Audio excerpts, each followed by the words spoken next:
勁大嘅 cheese sauce，佢咧除開啲口鼻啦，咁咧點食嘅咧有兩個醬嘅，第一個就係辣嘅咖喱汁啦，好食嘅；第二個就係青瓜醬啦，咁呢一嚿啊，手食嘅，係啊，咁跟住咧就點醬，咁呢個就係早餐。Thank you。呢個就係我嘅麥沙拉 tea， 係啦。咁啊，日日都係飲緊佢，咁就非常之好飲，好地道嘅南印度早餐。唔客氣啦。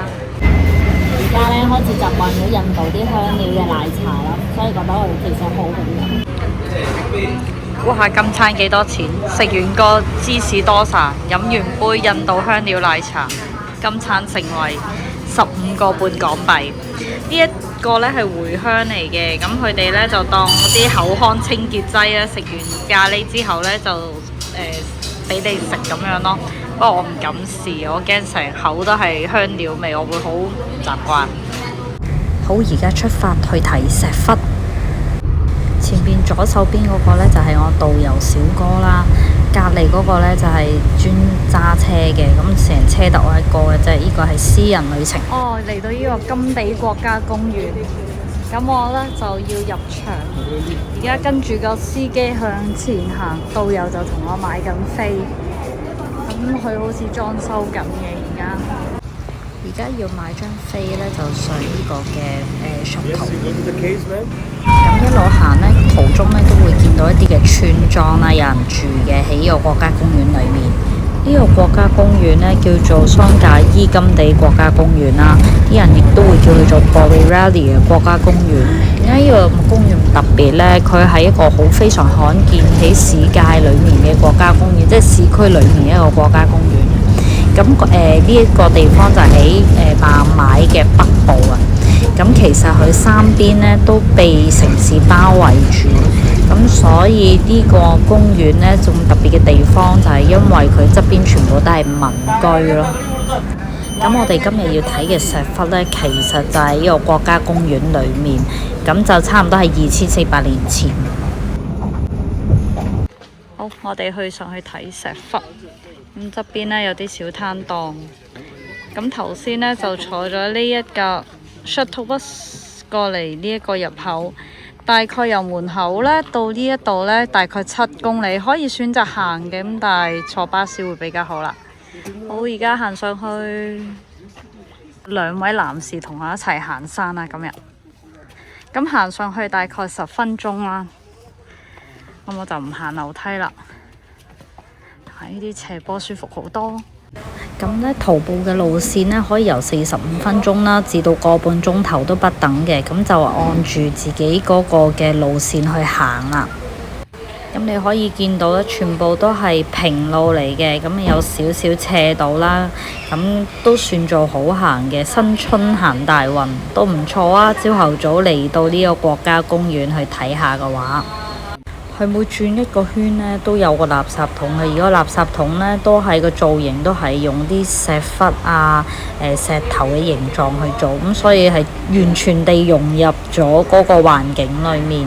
咁話咁快轉個圈呢，就到第一個石窟去參觀啦。呢度咧有好多個石窟嘅，咁但係每個石窟呢，佢都有佢唔同嘅意思啦。咁由於呢，本人呢就對佛教呢真係冇乜嘅研究深入啦，咁就唔係好明白呢佢每個石窟嚟做啲咩。咁但係呢，整體上嚟講就知道係以前啲真人呢係過咗嚟，咁就喺牆上邊啦雕刻咗好多好靚嘅雕像啦。咁就以前有啲真人都會喺度住嘅，同埋呢真人呢喺度授課嘅。咁咯，咁就佢每個石窟呢前面都會有介紹嘅。咁呢度呢，大大話都有成1000個石窟咁多，咁所以呢，慢慢行呢有排睇。咁啲石窟係沿山而建啦，咁所以嘅話呢，都要經過一啲嘅石級啊，沿住山路一齊慢慢去上咯。雖然話就話平路啦，咁但係有少少梯級啦。但係由於呢，即係天氣好熱呢，咁樣行上去好快呢，就全部都係汗啊，成身都係汗。咁導遊話呢，呢度有好多好似呢啲咁嘅房仔，咁呢係我嚟呢啲僧人呢同嗰啲學生上課嘅地方。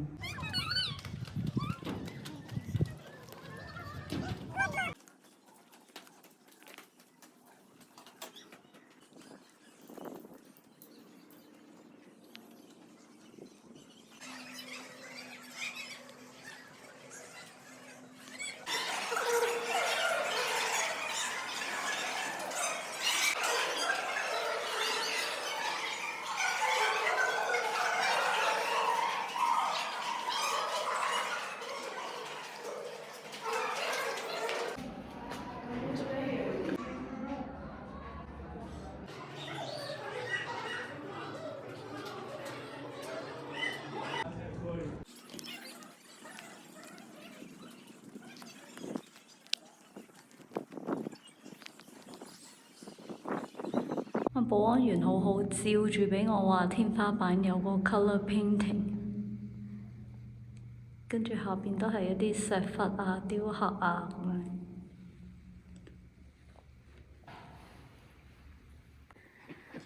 哇！新春行大運，呢個國家公園全部都係石級，同埋唔係矮嗰啲，全部都係高。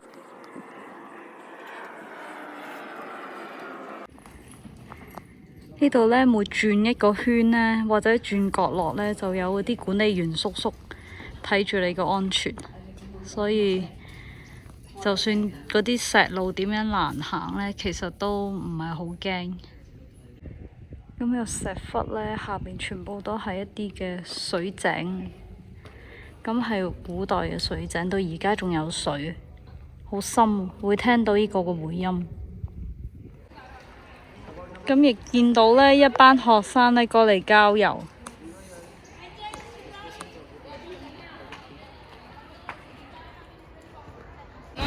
有隻狗係不斷望住樹上嗰隻馬騮。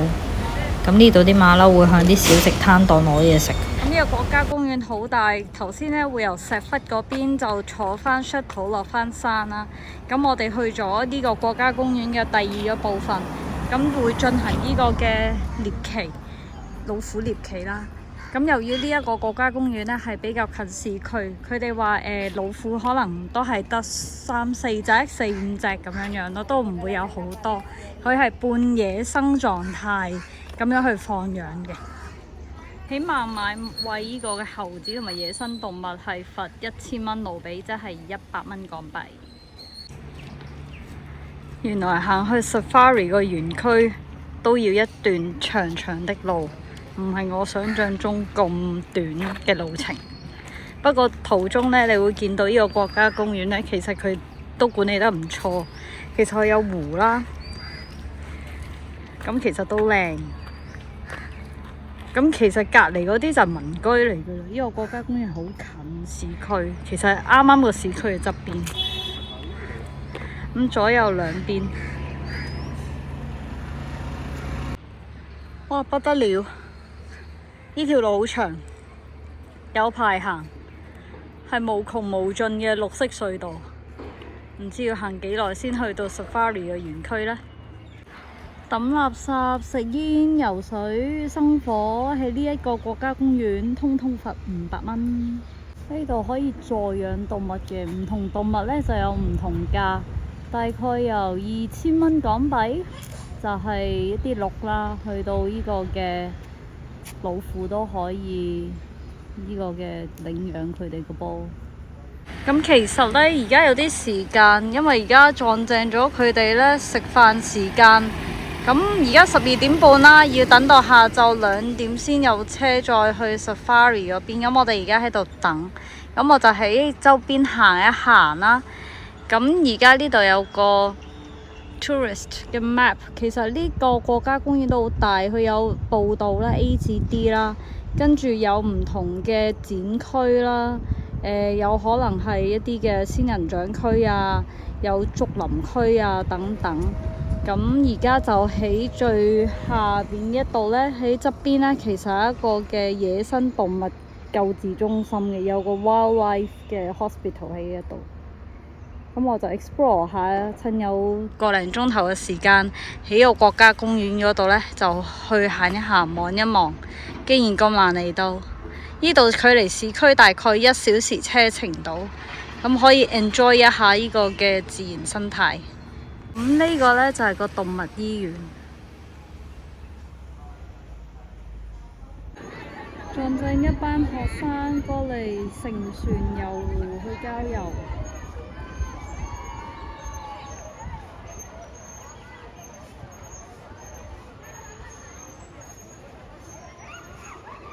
咁呢度嘅老虎夜晚6點鐘呢就會出嚟自己行㗎啦，咁所以會放養，所以6點鐘之後所有遊客呢就唔可以入嚟園區㗎啦。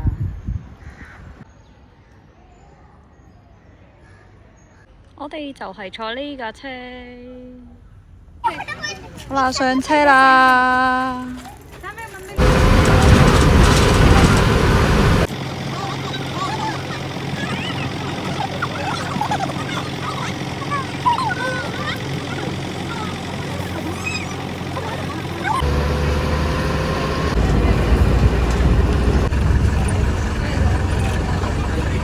過咗一層嘅鐵絲網，跟住再入去。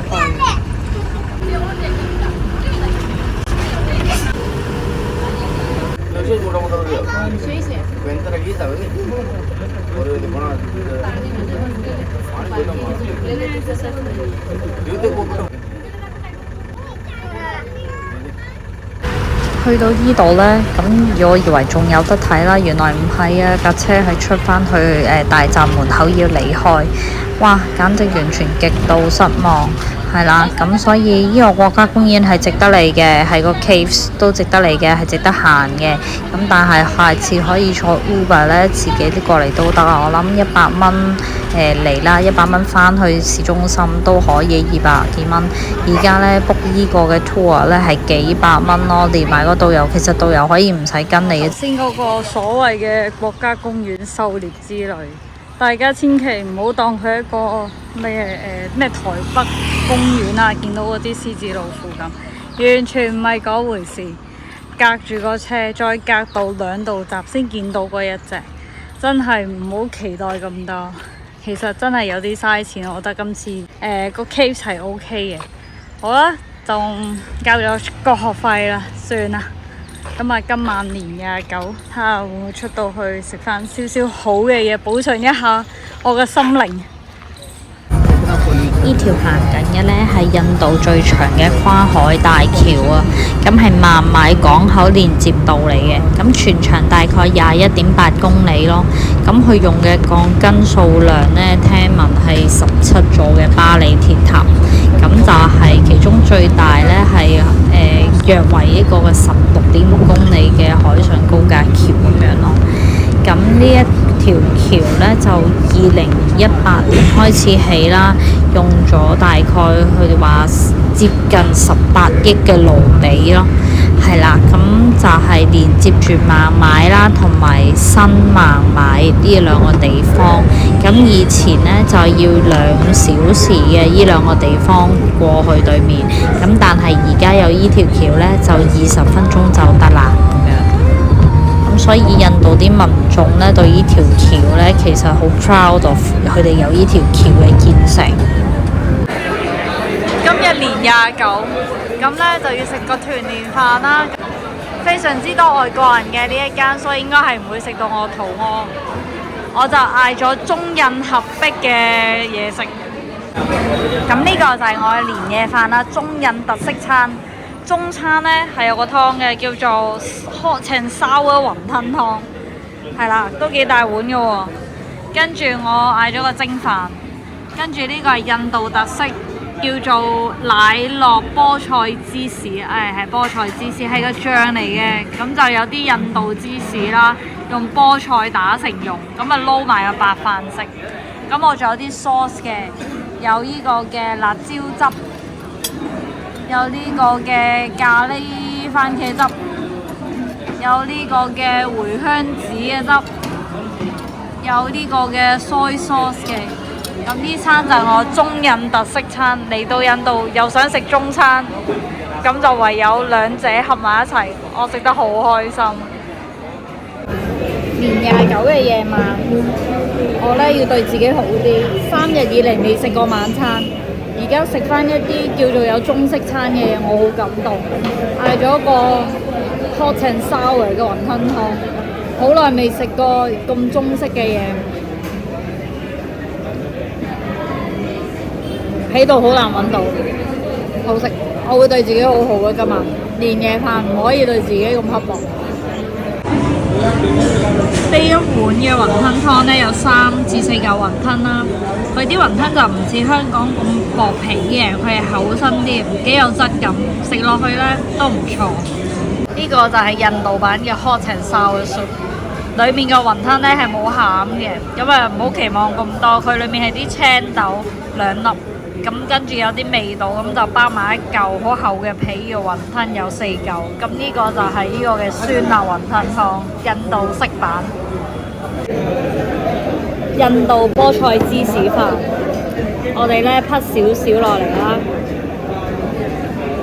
跟住呢再加啲sauce啦，咁呢就係綠色嘅劈啦。裏面有芝士有菠菜蓉啦，咁樣嘅，咁咧我哋就抌落嚟咯喎，咁連埋啲芝士一齊食噶，咁咧我哋就會將佢咧撈埋佢，係啦，咁跟住咧就一齊食。我唔應該用左手喎，右手揸緊機，左手係不潔嘅，咁算啦。係啦，佢哋話左手係去廁所用，咁所以仲唔應該左手食飯。我唔理，係啦，就咁樣啦。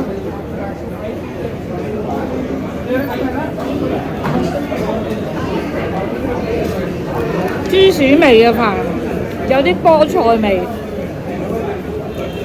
我好適合食啲味菜，因為佢清清地又有芝士味，唔錯。好過食咖喱雞，不得了！呢兜白飯應該係我食過最貴嘅白飯。呢一兜白飯盛惠25蚊港幣，25蚊港幣，真係慘啊！真係好貴呢餐。等我一陣間今晚都去下海邊影下夜景先。咁我繼續食飯。其實呢，食下係好食嘅，不過呢，實在太熱啦，成兜嘢。咁呢，所以呢，就要特登嗌個檸檬梳打。